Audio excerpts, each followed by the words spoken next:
और अगर किसी ने बदमाशी करने का प्रयास किया, किसी बेटी को छेड़ने का प्रयास किया, किसी की इज्जत पे हाथ डालने का प्रयास किया या कहीं चोरी डकैती करने का प्रयास किया, तो अगले चौराहे पे जाते जाते पुलिस उसको स्वयं दबोच देगी, भाग नहीं पाएगा, तो उसको पता ही नहीं लगेगा। लेकिन अगले चौराहे पर इससे पहले कि कुछ हो तब तक राम नाम सत्य है की बात सामने आ जाएगी। संत कबीर नगर जनपद में आने वाले समय में अपना मेडिकल कॉलेज हो, मैंने प्रशासन से पहले ही कह रखा है कि भाई यहां के लिए भी जमीन चिन्हित करिए, कहां यह बन सकता है। बस अड्डे के निर्माण की कार्रवाई को भी आगे बढ़ाया जा सके, जहां ये हो। अगर इतनी सब सुविधाएं देनी है तो उसके लिए सुरक्षा का माहौल चाहिए, और इसी के लिए integrated command and control centre, integrated command and control centre, जहां पे एक ही जगह से बैठ करके, एक कमरे में बैठ करके पूरे नगर और जनपद के प्रमुख स्थानों की सीसीटीवी से एक एक जगह की जानकारी वहां पर कैद होती रहेगी, रिकॉर्ड भी होती रहेगी, लोग देखेंगे भी। और अगर किसी ने बदमाशी करने का प्रयास किया, किसी बेटी को छेड़ने का प्रयास किया, किसी की इज्जत पे हाथ डालने का प्रयास किया या कहीं चोरी डकैती करने का प्रयास किया, तो अगले चौराहे पे जाते जाते पुलिस उसको स्वयं दबोच देगी, भाग नहीं पाएगा,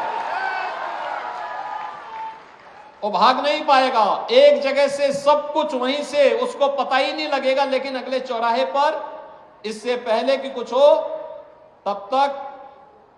राम नाम सत्य है की बात सामने आ जाएगी। ये कमांड एंड कंट्रोल सेंटर एक तो सुरक्षा का बेहतर माहौल देगा, और दूसरा ट्रैफिक मैनेजमेंट के लिए, ट्रैफिक की व्यवस्था कहां पे जाम है ये देखने का काम भी इसके माध्यम से ट्रैफिक पुलिस करेगी, डायरेक्शन देगी, कहां पे पुलिस को लगना है, कैसे व्यवस्था होनी है, कहां जाम है यह देखने का भी एक अवसर मिलेगा। नगर पालिका परिषद स्वच्छता के कार्यक्रम की मॉनिटरिंग भी इस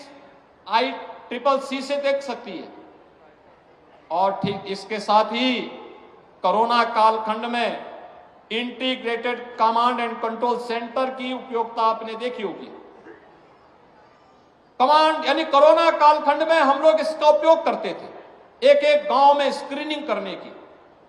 एक एक गांव में क्या गतिविधियां चल रही इनको देखने की, हॉस्पिटल की व्यवस्था को संचालन करने की,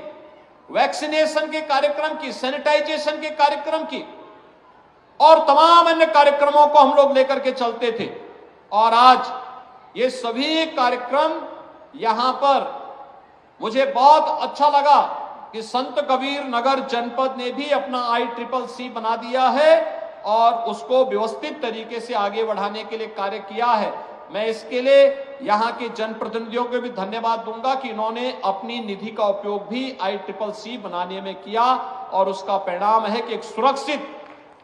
खलीलाबाद, सुरक्षित मगहर, सुरक्षित संत कबीर नगर, उनके प्रयासों से आज यहां पे प्रशासन और शासन की योजना का लाभ यहां पर उसके माध्यम से लोगों को प्राप्त होगा।